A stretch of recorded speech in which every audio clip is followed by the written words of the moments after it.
Hare Krishna.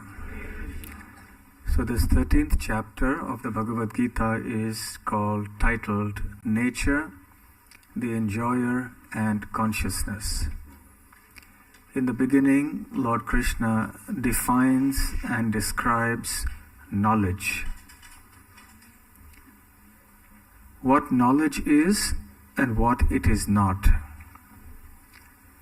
The symptoms of a person in knowledge are also described.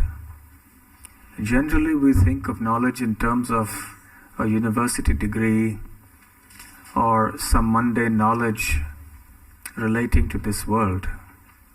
But Krishna has another definition. So let's look at verse 3, in which he describes what real knowledge is. Kshetrajnam chapi mam vidhi sarva kshetreshu bharata kshetra kshetrajnayo jnanam yatta jnanam matam mama. He says knowledge of the kshetra, which is the field of activities, and knowledge of the knowers of the field constitutes knowledge. So what is the meaning of field? When a few people go to play on a football field or a cricket field, you have a couple of players and then you have a field which is the area where they enjoy themselves. It is the jurisdiction. They have to restrict themselves to the borders of the field. Similarly, the living entity, the spirit soul, has been awarded this material body with which it can try to enjoy the resources of material nature, try to enjoy the sense objects in the world around. So therefore this body has been called the field of activities. In Sanskrit, the word field is called kshetra. In the first verse, we heard dharma kshetre kuru kshetre. So the field of dharma, the field of kuru. So similarly here, the word kshetra refers to the field of activities or the material body. But it is not enough to just know what this body is all about and to know what the material world is all about. One must also know the knower of the body, which is the soul.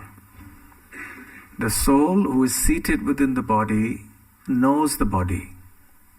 For example, we experience pain and pleasure within the body. As we are sitting, our back aches or our knees ache, or perhaps our mind wanders here and there. So we are able to perceive these things happening in our body and mind. So we are the knowers of our body. But our knowledge, even of our own body, is not complete. For example, we eat good food. We can understand whether the food is delicious or not. But once we have eaten, then we don't know what happens to it. There's a process. It goes into the stomach and then the intestines, and the digestion takes place. And so many things go on. The body breaks down the food. It gets assimilated into the system and it's transferred into some nutrient. The body absorbs it and becomes strong. So we really don't know how that's going on.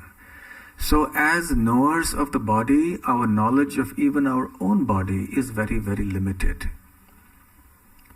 So we are called kshetrajna. The soul is a knower of the field. But there's another knower, Krishna says in this verse, and that's me, that is Krishna.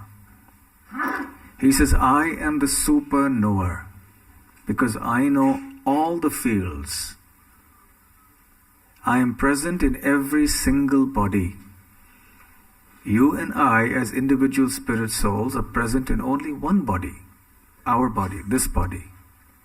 But Krishna says, as a super knower, he is present in every single body, in all species of life, and he knows every body.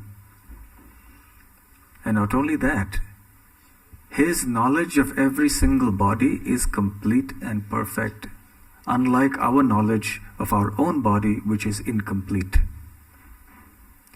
So in understanding the kshetra, or the body, in other words, matter, understanding the individual spirit soul, who occupies the body and tries to enjoy matter, and the factual Lord and Master of both spirit and matter, that is Krishna. These three subjects constitute real knowledge. Anyone who understands these three topics has real knowledge, and if someone doesn't understand these three, then he or she doesn't have knowledge. Krishna doesn't speak about an Oxford or a Cambridge degree. Not that there's anything wrong with getting a degree in there. Certainly it's nice. But real knowledge is these three. So unfortunately in the world today we have only knowledge of matter, and even that very partially.